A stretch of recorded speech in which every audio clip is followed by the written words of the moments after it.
Hiya crafters, Amy here with amyswares, and today I'm going to stretch my stash and do some freehand painting.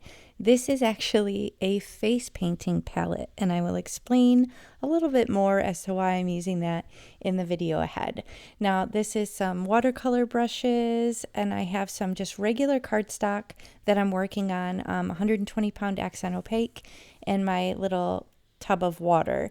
Now here are a few finished cards, which I'm going to show you how I painted these designs, but do stick around to the end as I have an additional bonus card as well that I will share with you. Now I'm using a flat brush. It's probably about 3/8 inches or a 1/2 inch, and I'm going to attempt to make some flowers. Now this particular paint set was the first one that I got, and it's a face painting set, and you probably wonder why I'm regular painting with it. That's because I've kind of recently gotten into face painting, just as another little fun, crafty endeavor that I've been getting into. And since I purchased this, I realized that this is not a particularly high quality set, meaning I wouldn't recommend using it on skin. There's several very reputable companies that use pigments that are approved by the FDA and the EU, and this particular set is not from one of those reputable dealers. So it's just been sitting in my craft room collecting dust, and I thought, hey, why don't I try and see if I can just paint on paper with it? That way it won't go to waste. So I'm working on some flowers here, some roses, and I'm laying down petals with this flat brush. But as you can see, it's not going great. Full disclosure, this is not my best work, and I'm making a mess, getting paint all over my hands and smearing it all over the paper, but you'll kind of see where I'm going. Now, I do have on the bonus card a day that went much better painting these, and I will also share with you a couple photos of me using my higher end paint on actual skin, and then also a practice board to show you the look that I'm able to achieve, but sadly not on this day. But I know you guys like it when I leave in my mistakes and my oopsies, so I'm going to do that here. And even though several times throughout the course of this video I was ready to throw it all in the garbage bin, I stuck it out and I was able to finish some cards. So it doesn't matter how disastrous it is, chances are really good that you could change something or tweak something and still make it work. So there's a couple different ways to make these roses. You can start by doing the inner kind of circular tube part here and kind of fill in the petals around it, or you can kind of work from the outside inward and kind of layer up those petals. Now on skin, you kind of wait a little bit in between the layers and kind of build it up. And also with my higher end paints, I'm able to kind of get more of a drastic gradient from the white to the color, which is ideal. And it was kind of just blending together and not great in this instance. So that kind of worked against me as well. But again, I didn't want to throw it away. I wanted to just see if I could work with it. Now here's a photo of it on skin. You can see it's much more detailed. It has that nice variation. These were even better still. I was not having a good day making these. I just wasn't. So here you can see I'm using actually a baby wipe to clean these off. Now this is why I became enamored with face paints. My daughter had a couple gigs actually where she was hired to face paint at a couple different parties, and so that's what prompted me to purchase this kit, because I was enamored with these split cakes. I love that there's all these different colors in there, and it makes face painting so fun. So that's why I thought, well, I could apply what I've learned with my face painting techniques and see if I can paint it on paper and use it with my card making. So this is an additional skill that will work, slightly differently when you're dealing with skin and different paints. But this is principles and different tools that you can use to create different designs if you're into freehand painting. So you may have seen in those watercolor brushes, there was like a big petal brush, there's angle brushes, and there's all sorts of fun painting techniques that I'm learning just in the face painting realm that I can apply to my cards. So here you can see I've got 3 blooms. They look decent.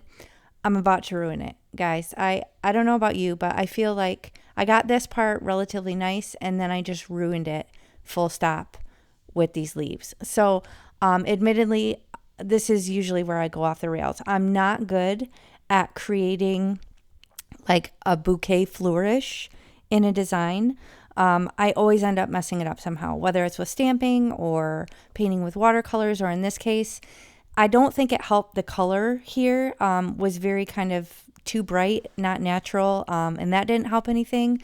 But I also just feel like I royally messed it up. So I'm frustrated with this. I set it aside, and I'm going to move on to the next thing and figure out whether this is going to end up in the trash bin or what I'm going to do with it. So I'm trying to make it work. It just looks worse. So I grab a different split cake and try that. And this is going down really beautifully. You got much more of a variation in color. You can see here, it's easy actually to do regular flowers, not just roses. There's so many different fun ways that you can, use these different types of brushes to get different looks that I just, even though I grew up in the art world, I never really took the time to learn the different brushes and what they can do for you. So that's been really exciting. Here you can see I'm trying to add some white because I'm trying to get more of a white tip on there as well. More like the pictures I showed you on the skin. So I'm just kind of wetting and trying to add that onto here, and I put too much water down, so I'm going to actually pounce that off and then come in and kind of create that circular center. So this one again is going much better than the other one did, but still not great. But I'm having fun playing. I mean, that's where it's at, right? It's practice. And admittedly, I'm a little out of practice. It's been a minute even since I've tried to face paint any roses. So there's that. And now I'm just filling up the brush again. This is kind of the process with face painting. If you ever watch any of the videos, you just kind of go back and forth and try not to muddy up the colors as much as you can. And again, this is not great. This brush is kind of splitting on me. I'm having to add more water. It's a trial and error sort of thing here. So I'm just going to load up more paint back and forth on this and create this design. I think I added a couple little bud shapes here. So this I did kind of the circular center part and a couple little petals close to the center, and I did that on both the top and the bottom, and then I'm going to come in and risk it all again with some leaves. So wish me luck on that in a moment here. But basically, once I get this part done, I'm going to grab a round brush. It's probably like a number 4 round brush, and I'm just kind of doing some little strokes up the sides of the bud because I feel like that's how the leaves would be here. And then rather than using a petal brush like I probably should have, I decided to just kind of freehand paint in some terrible looking leaves, and I'm risking ruining it again. So again, I don't like the colors on this green. I don't think it's very natural, but I'm just gonna kind of touch things up and then set it aside and just take it for what it is. I mean, it's handmade. Someone will appreciate it, even though it's not my favorite and I'm being critical. I'm just going to set that aside. Okay, now I'm coming back to this train wreck. I have it sped up even more here. I decided to add like a lighter color green like I did on the last one because I felt like it looked better. Still not happy, so ultimately I ended up just kind of winging it and trying to pull the green out as an actual background. So I'm just kind of blending it out similar to a watercolor. It's actually acting kind of like a thick gouache watercolor, and it's moving around surprisingly well on just this regular cardstock. So it's kind of interesting. It must be the properties of it being a face paint. But yeah, either way, I'm just kind of adding leaves, seeing if I can still add that, detail on there. And then I don't like it, so I end up smearing it all around again. And then I set that back aside. Now this I wanted to show you. This is closer to a true rainbow. And this, I'm using a 1-inch flat brush, and you can see I'm being very deliberate and careful here because you don't want to lose the yellow. It's just like with ink blending rainbows. You want to give your yellow a lot of space because it can get taken over easily by the red and the green on either side. So this, I'm going to actually just do a little swoosh right down the card. Now, if you're not into face painting, obviously don't go buy high-end face paints. If for some reason you want to try this, or if you have something like this in your stash that you're not using, bust it out. I wouldn't blame you for wanting paint cakes that are a built-in rainbow like this. I think it's brilliant and gorgeous. But again, this is just kind of a fun way to show you a way that I stretch my stash, something that wasn't getting used and I didn't want it to go to waste. So maybe you have some watercolors that you haven't played with in a while and you have brushes similar to this and it inspires you to get out and kind of just paint some panels for your cards. Or maybe you have some other thing that maybe you can use in a different way than how it's intended. Now here's this panel. I knew I was going to come back in with some detail and a marker, so this is how I was able to turn this one around. I felt like it was a train wreck on its own, but when I added these black squiggly lines and kind of the illusion of leaves and some graphic lines, I feel like it really brought it together. I put some dots and I was able to finish it and tie it in with some black and white sentiment, so that kind of made this one salvageable. So I ended up keeping it and I ended up rather liking it.